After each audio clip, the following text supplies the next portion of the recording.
14 to 16 French gauge nasogastric tubing, water-soluble lubricant jelly, asepto syringe, suction drainage system, hypoallergenic tape. Also ready a glass of water with a drinking straw and easy reach by the patient.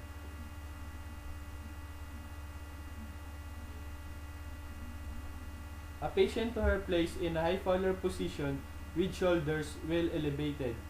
We gauge the length of tube to be inserted by measuring from the tip of the nose to the earlobe to the xiphoid process. Mark the length of tube to be inserted with a tape. We can create gently curved in a friable tubing by winding 4 to 6 inches of tube. Lubricate the end of the tube to be inserted. 3 or 4 inches should do. Have the patient extend her neck back against the pillow and begin the insertion with the slight curve pointing down. Proceed slowly, guiding the tube along the floor of the nasal passage down toward the ear until you're just above the oropharynx.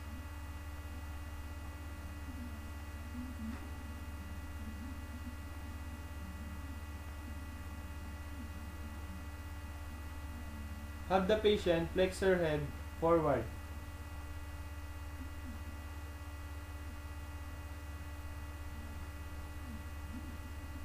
Take a small sip and swallow.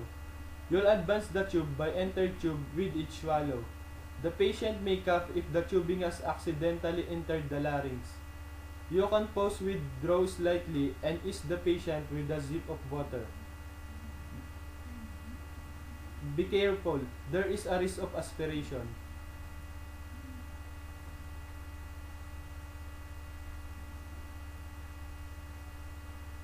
You'll attach the distal end of the tube to the syringe.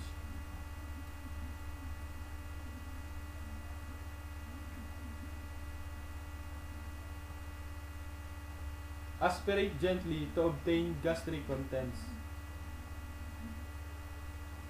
You'll observe this is usually cloudy and greenish and also bloody or brown.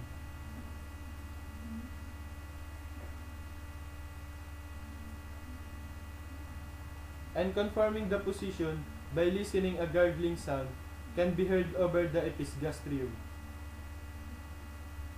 Once you verify the tube placement, secure it with a tape.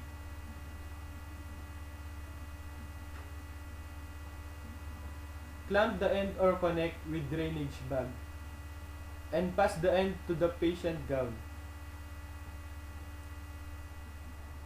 Explain procedure to the client.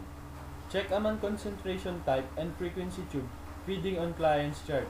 Wash your hands. Position clients with the head of its bed elevated at least 30 degrees angle.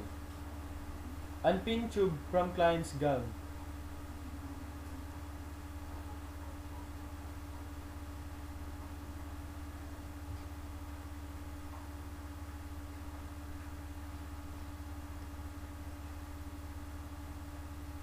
And check to see that the gastric tube is properly located in the stomach.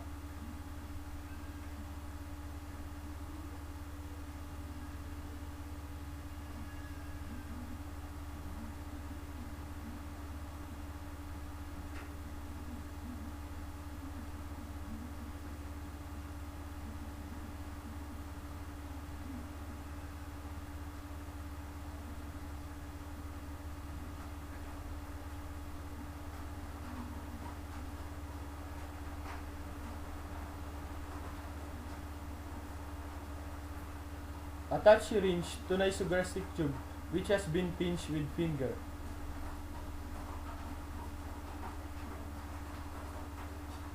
And introduce the prescribed amount slowly.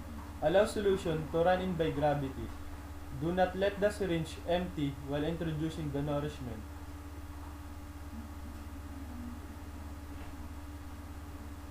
Introduce 30 ml to 60 ml of water into the tube after the nourishment is introduced.